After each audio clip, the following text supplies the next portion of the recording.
உனக்கு தெரியாதா? வானதி மிக்க பயந்தாங்கொல்லியாக இருக்கா இல்லையா? அவருடைய பயத்தை போக்கி தைரியசாலி ஆக்கிறதுக்கு தான் இந்த முதல பொம்மை. எல்லாத்தையும் சேர்த்து பார்த்தா வானதியை இளவரசர் கல்யாணம் பண்ணி கொடுத்துருவாங்க போல இருக்கே. இந்த குந்தவை தேவி அதை தான் நினைக்கிறாங்க போல இருக்கேன்னா நிரவதி. அப்படி ஏதாவது பேச்சு வந்தால் நான் இந்த வானதிக்கு விஷத்தை கொடுத்து கொண்டுடுவேன், பார்த்துக்கிட்டே இரு அப்படின்னா பொறாமக்காரியான வாரிணி. நீ இப்படியெல்லாம் எரிச்சல் அடைகிறதுக்கு காரணமே இல்லை. மானிய கேட்டத்து இரட்ட மண்டல சக்கரவர்த்தியும் வேங்கை நாட்டோட மன்னரும் கலிங்க தேசத்து ராஜாவும் வடக்கே வெகு தூரத்தில் உள்ள கண்ணோசி சக்கரவர்த்தி கூட நம்ம இளவரசருக்கு பெண் கொடுக்க தயாராக இருக்காங்க.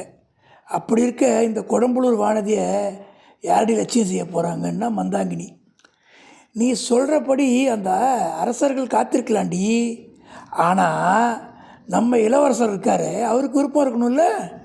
இளவரசர் நான் எப்போதாவது கல்யாணம் பண்ணிக்கிறதா இருந்தால் தமிழ் பொண்ணை தான் கல்யாணம் பண்ணிக்குவேன்னு சொல்கிறாரு. அவர் அப்புறம் நம்ம என்ன பண்ணுறது அப்படின்னா செந்துரு.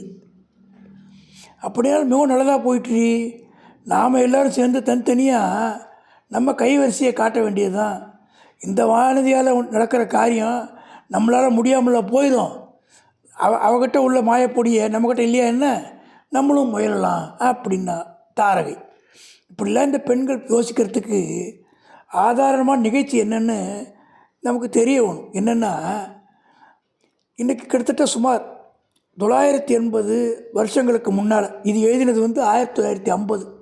1950க்கு முன்னாடி, கிட்டத்தட்ட 1000 வருஷம் முன்னாடி, கோ ராசகேசரி வர்மர் பராந்தக சுந்தர சோழ மன்னர் தென்னாட்டில் ஈடில் இல்லாத சக்கரவர்த்தியாக இருந்தார்.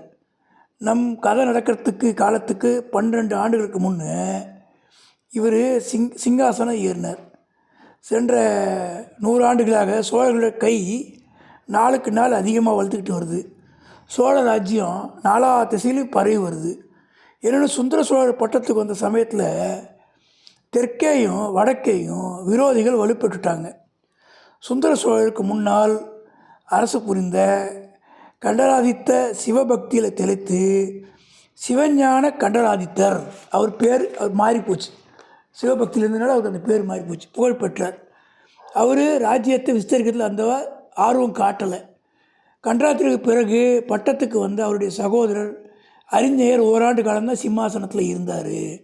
அவர் தொண்டை நாட்டில் ஆற்றூரில் துஞ்சிய பின்னர் அவருடைய புதல்வரான பராந்தக சோழன் தான் பதவி ஏற்றுக்கிட்டார்.